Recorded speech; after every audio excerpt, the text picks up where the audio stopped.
were evolved to keep us from being eaten by nearby hungry competitors. It is not a tool for philosophy. Philosophy comes later. And I think that what the UFO community and what the psychedelic community share is a tremendous impatience with scientism and the fascism of scientism. And the way to overcome these things is to simply opt out of the historical game and avail yourselves of the shamanic tools which have always been there. The whisperings from the other dimension are probably 1,000 millennia old. That's 1,000,000 years. That's the time that we have been sitting around campfires, spinning yarns for each other, and looking up at the night sky.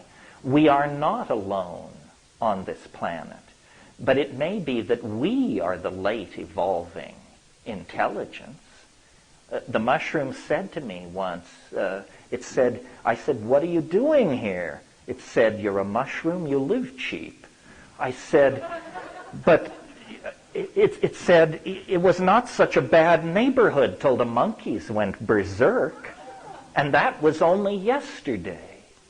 So you see, it isn't that they're coming to us from the stars. It's that we are finally having the scales fall from our eyes to realize what it means to be on a water-heavy, oxygen-rich planet with over 2.5 billion years of biological history already neatly tucked under the belt.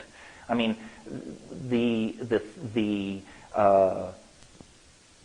peculiarities and singularities that have been built into our circumstance, I believe, would literally stand our hair on end. And the only way to make your way through this morass of claim and counterclaim is do not move your faith an iota beyond your own direct experience. If you haven't seen a UFO, believe no one, no photograph, no testimony, no nothing, because everything is contaminated. Forget UFOs, take Mount Everest. Have you seen it? Then for you it doesn't exist. I saw it. It couldn't possibly be the world's largest mountain. I could hold it between this finger and this finger. So, then if you limit yourself to direct experience, does that mean that you're shit out of luck? No. It means that you have arrived at the beginning of the real path toward the saucer. Because you don't want to hear that Whitley Strieber or Bud Hopkins walked in through the purple doorway and was never seen again. You want to be the person to walk through the purple doorway and never be seen again. Well, I guarantee you it's more easily done than you might wish to suppose. But you're going to have to avail yourself of the shamanic technology, which is a super technology, of the shamanic technology that we inherit from the archaic civilizations. Not everybody fell into physics worship and materialism. The rainforest cultures, the Aboriginal cultures have kept the channel open while we dithered and mucked about in the historical process, materialism, scientism, positivism, you name it. But the doorway lies open. The problem is it requires an act of courage, real courage, because it's real. It's absolutely real. But the sine qua non is the psychedelic molecule. It was designed this way. It isn't that it's impossible to encounter these things in any other fashion, but it's impossible to coherently encounter them in any other fashion, because that's the part that is obtruding into the social sphere, and that's the area where contention, control, informational viruses, disinformation, false testimony, hidden agendas are totally corrupting of the phenomenon. But you can get it down to you and it if you will simply avail yourself of the psychedelic tools that nature created and that shamanism places at our disposal.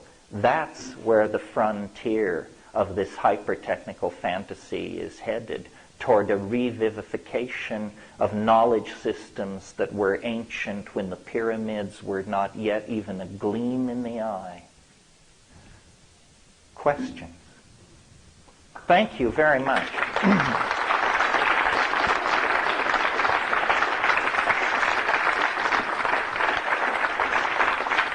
Thank you. It's lots of fun. You have no idea how much fun this is. Yeah. I have two questions. One, are you aware of any psychedelics being used in ancient Greece around the time of Plato or Aristotle? Sure.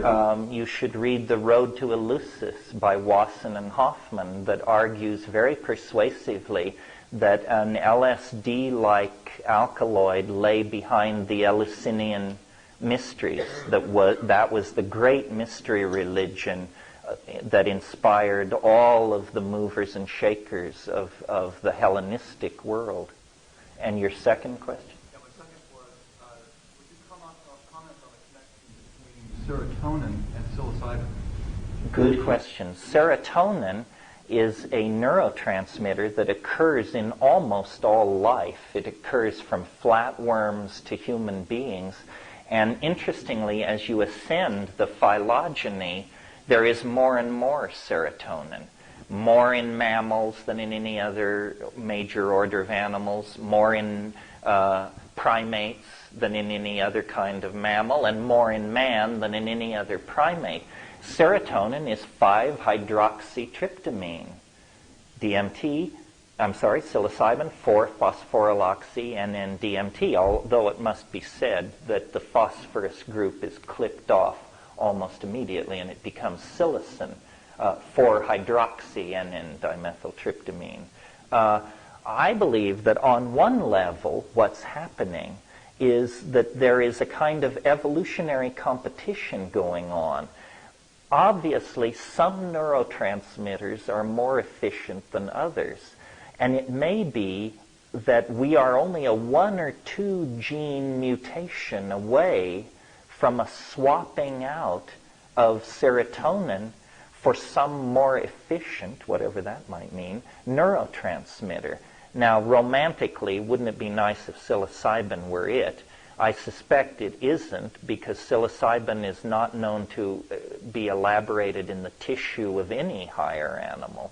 But what's a good candidate is there is an enzyme in the pineal gland called adenosine that chemically analyzed turns out to be harmaline. It's a beta-carboline. It's 4-hydroxy-tetrahydroharmalan.